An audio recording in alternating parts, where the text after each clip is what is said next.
피부가 얇기 때문에 굉장히 얕게 집어넣다 보면은 필러가 흡수가 잘 오히려 안 되는 경우들도 있어요. 이제 그런 것들이 참 목에 있는 주름 필러 효과를 보기가 쉽지가 않습니다. 그래서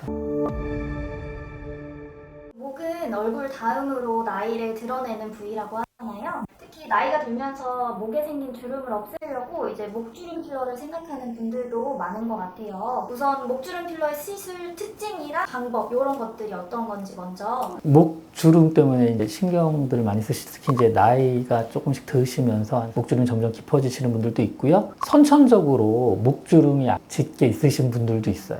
그런 분들은 이제 20대부터도 신경을 쓰시는데요. 다른 데랑 특징이 이제 보시면 알겠지만 굉장히 얇은 부위예요. 그래서 부작용이 좀 많이 생겨요. 다른 데보다. 딱 보이니까 어떻게 잘 없앨 수 있을 것 같이 보이는데 굉장히 시술도 어렵고 효과도 생각보다는 그렇게 좋지가 않은 경우들이 많아요. 왜 그러냐면은 선천적인 경우에 특히 이제 여기 굉장히 많이 단단하게 붙어 있거든요. 피부가 안쪽 조직하고. 그래서 그 안에 이제 필러를 주입하기도 쉽지도 않고 이미 깊으신 분들은 피부 색깔 자체가 좀 더 짙어져 있는 경우가 많거든요. 그러면 필러를 주입하고 나서도 여전히 그 색상 때문에 생각보다 만족도가 적은 경우들이 많고 얇기 때문에 또 부작용이 또 생기는 경우들도 많습니다.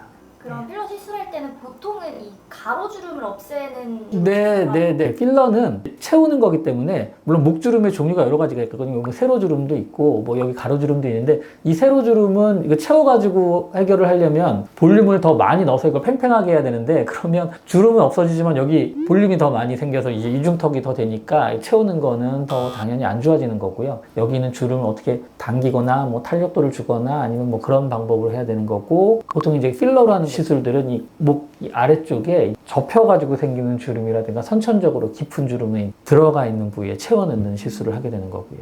그럼 목 부위가 이제 얇기도 한데 또 많이 움직이기도 하잖아요. 맞아요. 그래서 움직임 때문에 생기는 어떤 주의해야 되는 부분이나 위험한 움직임 때문에 위험한 거는 없는데 움직임 때문에 이게 굉장히 또 잘 흡수가 돼요. 반면에 피부가 얇기 때문에 굉장히 얕게 집어넣다 보면은 필러가 분해가 돼서 흡수가 돼야 되는데 필러가 흡수가 잘 오히려 안 되는 경우들도 있어요. 이제 그런 것들이 참 목에 있는 주름 필러 효과를 보기가 쉽지가 않습니다. 그래서 그러면 이 목주름 필러의 대표적인 부작용 같은 건 어떤 게? 목주름 필러를 할 때는 다른 필러들보다는 좀 단단하지 않고 좀 묽은 필러들을 하는 게 좀 더 부작용 생길 가능성이 적은데 묽은 필러를 하면 할수록 또 흡수는 또 빨리 되긴 하거든요. 근데 그렇다고 좀 오래 가고 싶다고 좀 단단한 필러를 이렇게 되면 피부가 얇기 때문에 이게 울퉁불퉁하게 되시는 경우들이 많아요. 오히려 또 흡수도 또 오히려 잘 안 될 수도 있어요. 그래서 흡수가 잘 안 되면 이제 그 다음 또 흔한 부작용이 뭐냐면은 이제 유가종 딱딱하게 돼서 최근에 그 콜라겐 재생하는 그런 뭐 스컬트라든가 뭐 주베롯 같은 것들을 이제 주입을 하는 경우들이 있는데요. 이제 그런 것들도 여기에 이제 결절들이 많이 생겨서 오시는 경우들이 굉장히 많아요.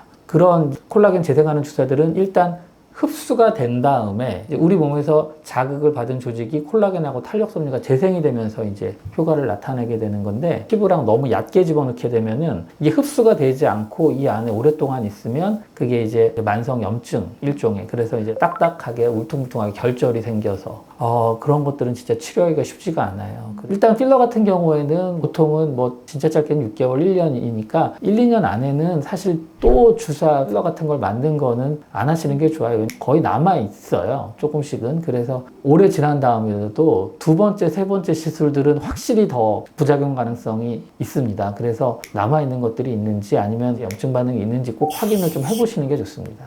그러면 이렇게 부작용이 발생했을 때 제거는 어떻게 진행해요? 그 묽은 필러들이 그냥 만약에 하자마자 울퉁불퉁하게 된 경우에는 효소 제제가 있어요. 히알루론산 녹이는 히알라제라는 그런 주사로 녹여서 효과를 볼 수가 있거든요. 근데 그렇지 않고 시간이 오래 지나서 약간 단단하게 되거나 딱딱하지 않더라도 그게 이미 주변이 섬유화가 돼가지고 필러나 그런 콜라겐 재생 주사들 주위에 섬유화된 조직들이 쌓고 있거든요. 그래서 필러가 만약에 녹이는 잘 놓으면은 그게 이제 만약에 녹았다고 하더라도 녹은 필러가 이제 흡수가 돼서 없어져야 되는데 주변에 이제 정상적인 조직이 아닌 섬유화된 조직이 이제 쌓고 있기 때문에 때문에 필러가 흡수가 되지 않아요. 그래서 딱딱하지 않더라도 한 3개월에서 6개월 정도밖에 안 지났는데 녹이는 주사를 녹지 않은 경우들이 있으면 최대한 빨리 그냥 바깥으로 빼내는 시술을 해야 돼요.